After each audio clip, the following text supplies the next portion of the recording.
Why it is important for humankind to understand its origins and to adopt its true, unbiased history. This is something that I would like to talk about in today's video and to summarize the various different false origin stories that have been propagated by the world elite in the past few decades. We have been sold false myths about our cosmic history with the goal of altering our cosmic consciousness and our remembrance process. Many times I have mentioned in my videos that the world is going through a bifurcation process where we can consciously or unconsciously choose between an organic evolution, a progressive impulse, or a devolution, aka regressive impulse.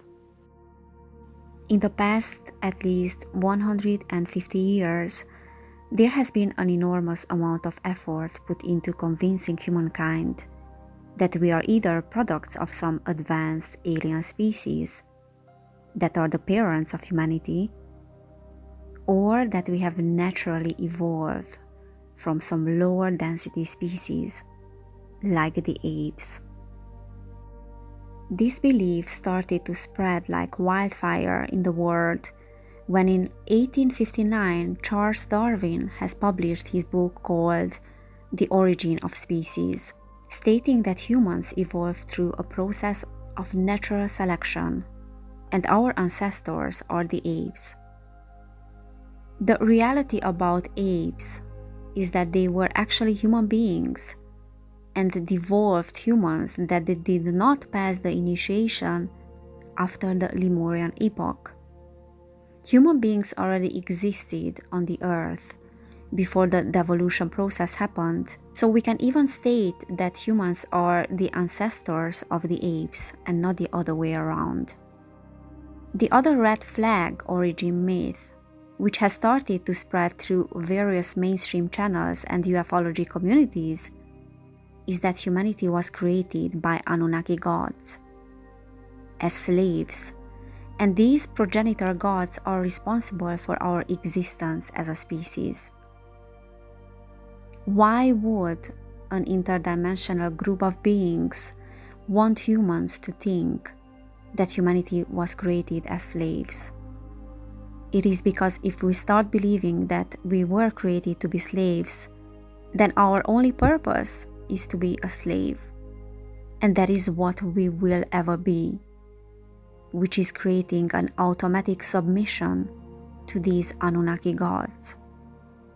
And if there comes a time when these so-called gods come back to the earth, which we have been constantly told in the past few decades by various scientists and researchers, then they can claim their power over us, because the elites of the planet have already programmed us with the idea that they are the descendants of the Anunnaki, and we, ordinary humans, are their slaves. So lording over humanity is their birthright. We have to understand that this automatic submission to these dark beings is an extremely spiritually dangerous idea, because it separates us from our divine expression and our divine materialization. It separates us from the truth that we are direct expressions of source energy, of the energy of God. The truth is that human beings existed in their original form in a higher world, and we fell in density from this higher form. We fell into a lower density because the cosmos from time to time goes through periods of densification. This is how the cosmos evolves, and this idea is a very hard one to grasp for so many people, because at the moment we are at peak heaviness and density of our evolution. So to imagine what it's like to be less dense, less material, less physical, is very hard for many of us.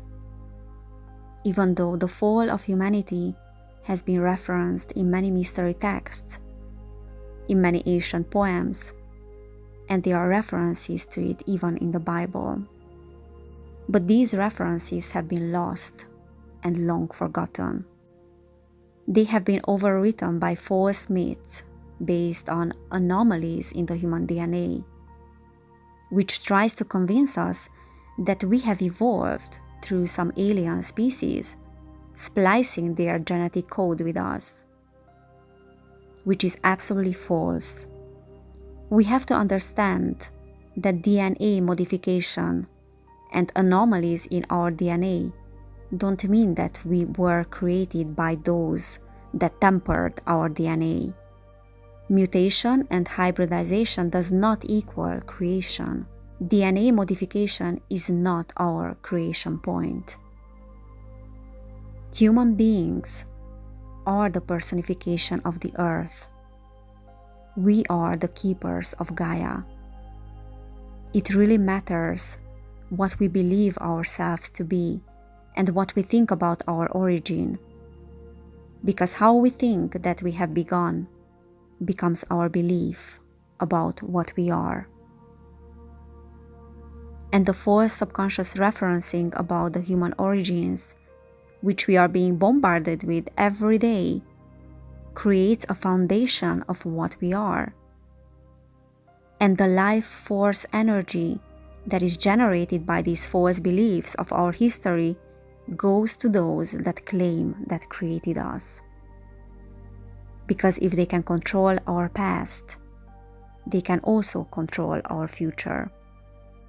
So the truth about our past will unfold through our remembering of what we are, through our connection with the heart, through leaning into our spirit and into our higher self.